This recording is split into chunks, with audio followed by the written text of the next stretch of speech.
താമരേ പുണ്യം ചൂടിയൻ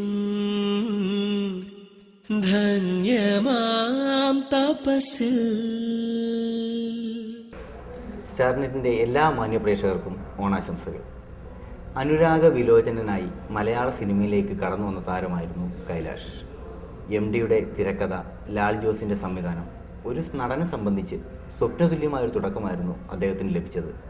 ഇന്ന് ഈ ഓണനാളിൽ നമ്മോടൊപ്പം ഉള്ളത് മറ്റാരുമല്ല, സാക്ഷാൽ കൈലാഷ് തന്നെയാണ്. അദ്ദേഹത്തെ നമുക്ക് ഈ പരിപാടിയിലേക്ക് സ്വാഗതം ചെയ്യാം. നമസ്കാരം കൈലാഷ്. നമസ്കാരം. എൻ്റെ എല്ലാ പ്രിയപ്പെട്ട മലയാളികൾക്കും എൻ്റെ ഹൃദയം നിറഞ്ഞ ഓണാശംസകൾ. ഒപ്പം സ്റ്റാർനെറ്റിൻ്റെ എല്ലാ പ്രേക്ഷകർക്കും. ഓണം ഇതാ നമ്മുടെ മുന്നിൽ വന്ന് നിൽക്കുകയാണ്. എവിടം വരെ ഓണത്തിൻ്റെ ഒരുക്കങ്ങൾ? ഓണം സാധാരണ പോലെ തന്നെ ഇലയിട്ട് എനിക്ക് ഭയങ്കര ഇഷ്ടമാണ്. ഇലയിട്ട് സദ്യ ഉണ്ട്. അപ്പം അതെനിക്ക് തോന്നുന്നു ഓണത്തിനാണ് ഏറ്റവും കൂടുതൽ നമ്മൾ മലയാളികൾ ചെയ്യുന്നത്. അപ്പോൾ അതിനുവേണ്ടിയുള്ള ഒരുക്കങ്ങൾ അതൊക്കെ ഇങ്ങനെ റെഡി ആയിക്കൊണ്ടിരിക്കുന്നു.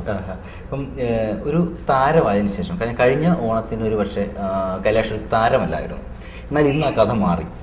ഒരു താരം എന്ന നിലയിൽ ഈ ഓണം കുറച്ച് സ്പെഷ്യൽ അല്ലേ? കഴിഞ്ഞ വർഷം ഓണം എന്ന് പറയുന്നത് ഞാൻ നീലത്താമര എന്ന സിനിമയിൽ അഭിനയിച്ച് കഴിഞ്ഞിരുന്നു. പക്ഷേ എൻ്റെ സിനിമ തിയേറ്ററുകളിൽ എത്തിയിരുന്നില്ല. അപ്പോൾ അഭിനയിച്ച് കഴിഞ്ഞു എന്ന് മാത്രമേ ഉണ്ടായിരുന്നുള്ളൂ. പക്ഷേ ഈ വർഷത്തെ എൻ്റെ ഓണം എൻ്റെ സിനിമയിൽ വന്നിട്ടുള്ള ആദ്യത്തെ ഓണമാണ്. സിനിമയിൽ ഒരു വയസ്സ് എനിക്ക് തികയാണ്.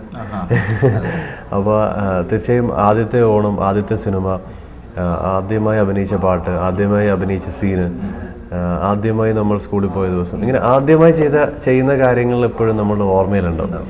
എനിക്ക് തോന്നുന്നു ഞാൻ എത്ര കാലം കഴിഞ്ഞാലും ഈ വർഷത്തെ എൻ്റെ ഓണം എൻ്റെ മനസ്സിൽ നിന്ന് നിൽക്കുന്നൊരു ഓണമായിരിക്കും. കാരണം സിനിമയിൽ വന്നിട്ടുള്ള എൻ്റെ ആദ്യത്തെ ഓണം. അത് പറയാൻ കാരണം എല്ലാ വർഷം പോലെ തന്നെയാണ് ഓണമെങ്കിൽ പോലും ഈ വർഷത്തെ ഓണത്തിൻ്റെ ഒരു പ്രത്യേകത എന്ന് പറയുന്നത്, ഞാൻ ഒരിക്കൽ പോലും കണ്ടിട്ടില്ലാത്ത ഒരുപാട് ആൾക്കാർ ഈ വർഷം ഓണത്തിന് എന്നെ ഓർത്തിട്ടുണ്ട്, എനിക്ക് മെസ്സേജ് അയച്ചിട്ടുണ്ട്, എനിക്ക് മെയിൽ അയച്ചിട്ടുണ്ട്. അപ്പോൾ അവരെൻ്റെ സിനിമയെ അല്ലെങ്കിൽ ഞാൻ ചെയ്ത കഥാപാത്രങ്ങളെ ഇഷ്ടപ്പെട്ടിട്ടോ കണ്ടിട്ടോ ആണ്. പക്ഷെ എനിക്ക് എല്ലാവരും കാണാനുള്ള സാഹചര്യങ്ങൾ ഉണ്ടായിട്ടില്ല. അപ്പോൾ നമുക്കൊരിക്കലും കണ്ടിട്ടില്ലാത്തവർ പോലും നമ്മളെ ഓർക്കുന്ന ഒരു ഓണം സ്പെഷ്യൽ തന്നെയാണ്. തീർച്ചയായും അത് എന്നും ജീവിതത്തിൽ ഓർത്തു വെക്കുന്ന ഒരു ഓണമായിരിക്കും.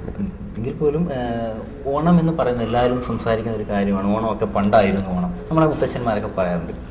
ആ പണ്ടത്തെ ഓണം, അതായത് ഓണത്തിൻ്റെ അതേ ആ ഒരു ശാലീനതയും ഒരു നാച്ചുറാലിറ്റി നിറഞ്ഞു നിന്ന ഓണം, ആ ഓർമ്മകളിലേക്ക് ഒന്ന് പോകാം. അല്ല, പ്രായമാകുന്ന ആൾക്കാർ പലപ്പോഴും ഞങ്ങളുടെ ഓണമായിരുന്നു ഓണം എന്ന് പറയുന്നത് നമ്മൾക്കൊക്കെ പ്രായമാകുമ്പോൾ നമ്മളും പറയുമായിരിക്കും ചിലപ്പോൾ. കാരണം നമ്മൾ ചെയ്ത കാര്യങ്ങളൊക്കെ നമ്മളുടെ വലിയ സംഭവങ്ങളാണ്. എങ്കിൽ പോലും നമ്മൾ കുട്ടിക്കാലത്ത് നമ്മൾ അനുഭവിച്ച അല്ലെങ്കിൽ നമ്മൾ ആസ്വദിച്ച ആ ഓണം, കുട്ടിക്കാലത്തെ ഓണത്തിൻ്റെ ഒരുപാട് ഓർമ്മകൾ എനിക്കുണ്ട്. എങ്കിൽ പോലും എനിക്ക് ഏറ്റവും കൂടുതൽ മിസ് ചെയ്യുന്ന ഒരു കാര്യമുണ്ട്. അത് വേറൊന്നുമല്ല, എൻ്റെ നാട്ടിൽ എൻ്റെ വീടിനടുത്ത് ഞങ്ങൾ കുറേ ആൾക്കാരുണ്ടായിരുന്നു. എൻ്റെ പ്രായമുള്ള അന്ന് ഞങ്ങൾ സ്കൂൾ ഗോയിങ് ആണ്, സ്കൂളിൽ പഠിക്കുന്ന സമയമാണ്. അതിനുശേഷം ഞങ്ങൾ കോളേജിൽ പഠിക്കുന്ന സമയത്താണെങ്കിലും പല കോളേജുകളിലായിരിക്കാം, എങ്കിൽ പോലും ഞങ്ങൾ നാട്ടിലെ ഒരു എൻ്റെ പത്തനംതിട്ട ജില്ലയിൽ തിരുവല്ലയ്ക്കടുത്ത് കുമ്പനാട് എന്ന് പറയുന്ന സ്ഥലത്താണ് എൻ്റെ വീട്.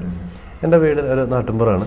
ആ വീടിനടുത്തുള്ള കുറേ ആൾക്കാരെല്ലാം കൂടെ എൻ്റെ പ്രായം ഉണ്ടായിരുന്ന ആൾക്കാരെല്ലാവരും കൂടെ കൂടിയിട്ട് ഞങ്ങൾക്കൊരു ക്ലബ്ബൊക്കെ ഉണ്ടായിരുന്നു. ഈ ക്ലബ്ബിൽ എല്ലാ വർഷവും ഞങ്ങൾ ഓണത്തിനാണ് ഓണാഘോഷ പരിപാടികളൊക്കെ നടത്തുമായിരുന്നു.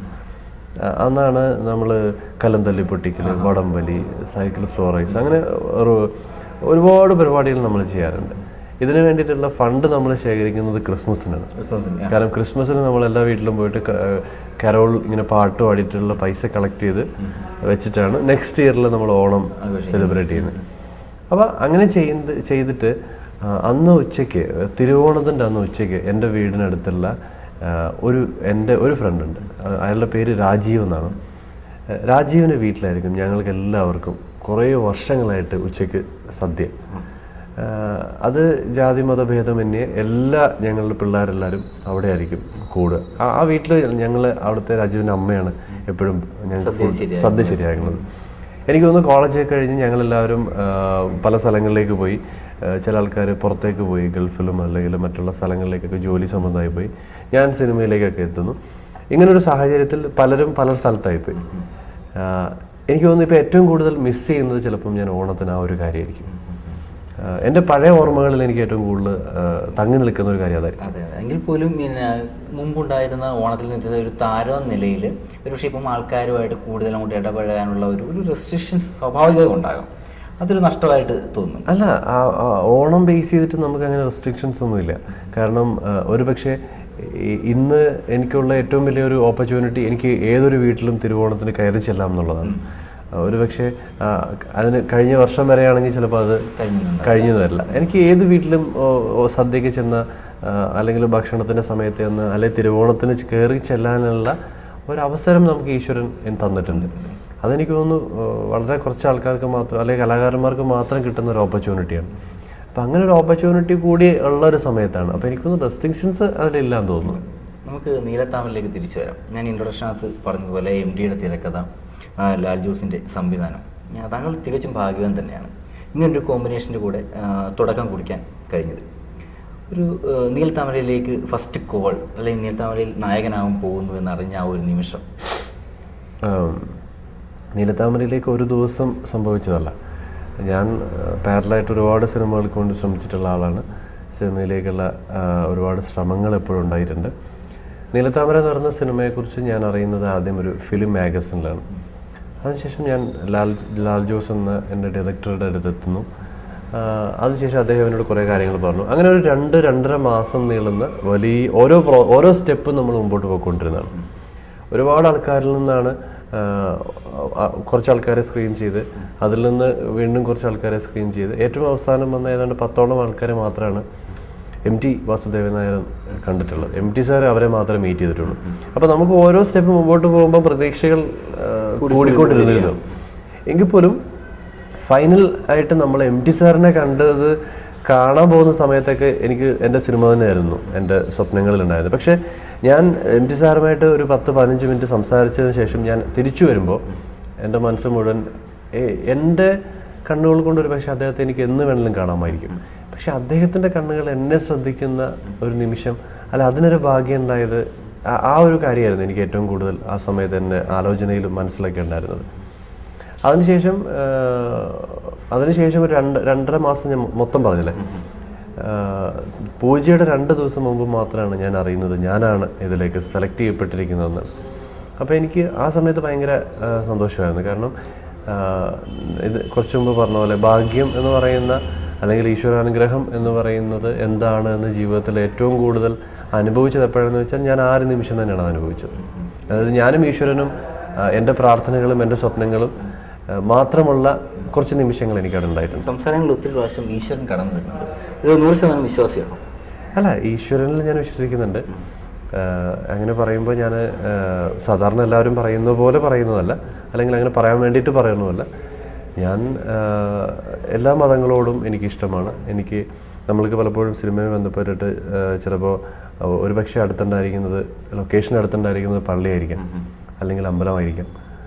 അങ്ങനെ നമുക്കറിയാൻ പറ്റില്ല എന്തായിരിക്കും ഉണ്ടാവുക എന്ന്. അപ്പോൾ ഏതൊരു ഈശ്വരനെ കോൺസെൻട്രേറ്റ് ചെയ്യുന്ന സ്ഥലമാണെങ്കിലും അത് വിശുദ്ധമാണെന്ന് വിശ്വസിക്കാൻ എനിക്കിഷ്ടമാണ്. അവിടെ ഞാൻ പോകാറുണ്ട്. ഷൂട്ടിങ്ങിനിടയ്ക്ക് MT സാറ് വരുമായിരുന്നു നീലത്താമരയുടെ ഷൂട്ടിങ്ങിനിടയ്ക്ക് വിലയിരുത്താനും? തീർച്ചയായിട്ടും MT സാറ് ലൊക്കേഷനിൽ എത്തുമ്പോൾ ഈ പ്രിൻസിപ്പൾ ക്ലാസ്സിൽ വരുന്ന അവസ്ഥയാണ്. കാരണം നമുക്ക് ഓൾറെഡി ക്ലാസ് ടീച്ചർ ഉണ്ട് അവിടെ, ലാൽ ജോസ് എന്ന് പറയുന്ന ആള്. അപ്പോൾ MT സാർ വരുമ്പോൾ ലാൽ സാർ ഉൾപ്പെടെ പലപ്പോഴും ചെയറിലിരിക്കാറില്ല, അല്ലെങ്കിൽ വളരെ റെസ്പെക്റ്റ് ആയിട്ടാണ് സംസാരിക്കുന്നത്, ഇടപെടുന്നത്. അപ്പോൾ നമുക്ക് എന്താ വെച്ചാൽ സാറിൻ്റെ ഒരു വ്യൂവിൽ പോലും നമ്മൾ പോയി നിൽക്കില്ല. അല്പം ഒന്ന് പേടിച്ചോ?